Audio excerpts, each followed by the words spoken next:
do not want you to have dosa for breakfast.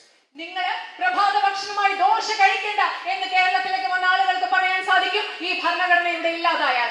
Or we don't like this particular tradition of yours.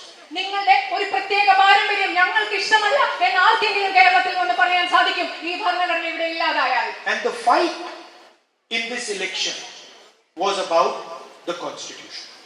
ഈ തെരഞ്ഞെടുപ്പിൽ നടന്ന പോരാട്ടം എന്ന് പറയുന്നത് ഈ ഭരണഘടനയെ കുറിച്ചുള്ള പോരാട്ടമാണ് ഈ തെരഞ്ഞെടുപ്പിൽ ഇവിടെ നടന്നത്.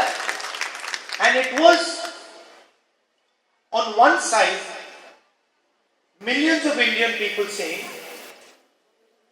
that we want our tradition, we believe in our language, we believe in our culture, we believe in our history, and we will define our future. ഒരു ഭാഗത്ത് ഈ പോരാട്ടത്തിൽ ഒരു ഭാഗത്തുള്ള ആളുകൾ പറഞ്ഞതെന്താണ്? ഞങ്ങൾക്ക് ഞങ്ങളുടെ പാരമ്പര്യം വേണം, ഞങ്ങൾക്ക് ഞങ്ങളുടെ ചരിത്രം വേണം, ഞങ്ങൾക്ക് ഞങ്ങളുടെ ഭാഷ വേണം, ഞങ്ങൾക്ക് ഞങ്ങളുടെ സംസ്കാരം വേണം, ഞങ്ങളുടെ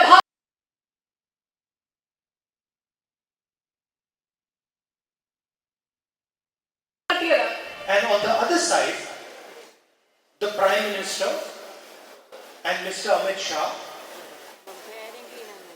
who said no. If we want the people of Kerala to speak Hindi, then the people of Kerala will speak Hindi. If we want the Tamils not to speak Tamil, then the people of Tamil Nadu will not speak Tamil.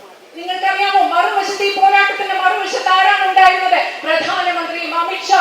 അവരെന്താണ് പറഞ്ഞത്? കേരളത്തിലെ ജനങ്ങൾ ഹിന്ദി സംസാരിക്കണമെന്ന് ഞങ്ങൾ പറയുകയാണെങ്കിൽ അവർ ഹിന്ദി സംസാരിക്കും.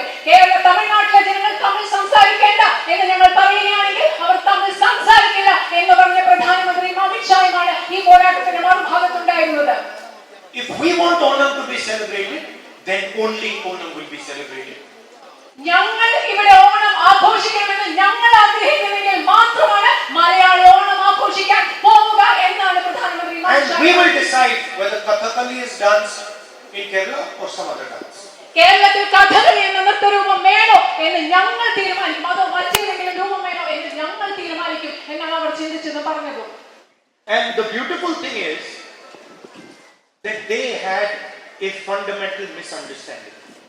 അതിൽ ഏറ്റവും മനോഹരമായ കാര്യം എന്ന് പറയുന്നത് അവർക്ക് അടിസ്ഥാനപരമായ ഒരു തെറ്റിദ്ധാരണ ഉണ്ടായിരുന്നു.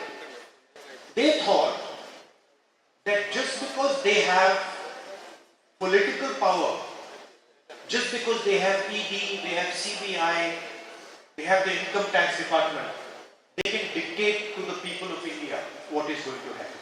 അവരുടെ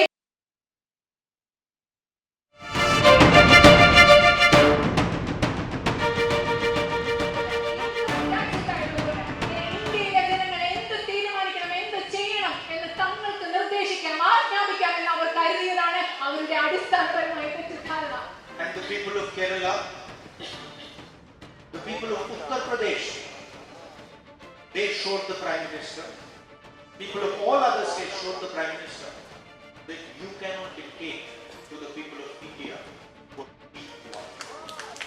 കേരളത്തിലെ ജനങ്ങൾ, ഉത്തർപ്രദേശിലെ ജനങ്ങൾ, ഇന്ത്യ മുഴുവനുള്ള ജനങ്ങൾ പ്രധാനമന്ത്രിക്ക് കാണിച്ചു കൊടുത്തു ഞങ്ങൾ എന്ത് ചെയ്യണമെന്ന്, ഞങ്ങൾ ആരാണെന്ന് നിങ്ങൾക്ക് ഞങ്ങളോട് ആജ്ഞാപിക്കാൻ സാധിക്കില്ല എന്ന് രാജ്യത്തെ ജനങ്ങൾ കാണിച്ചു കൊടുത്തു.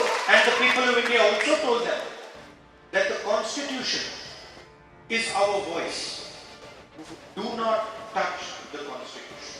അത് മാത്രമല്ല, ഇന്ത്യ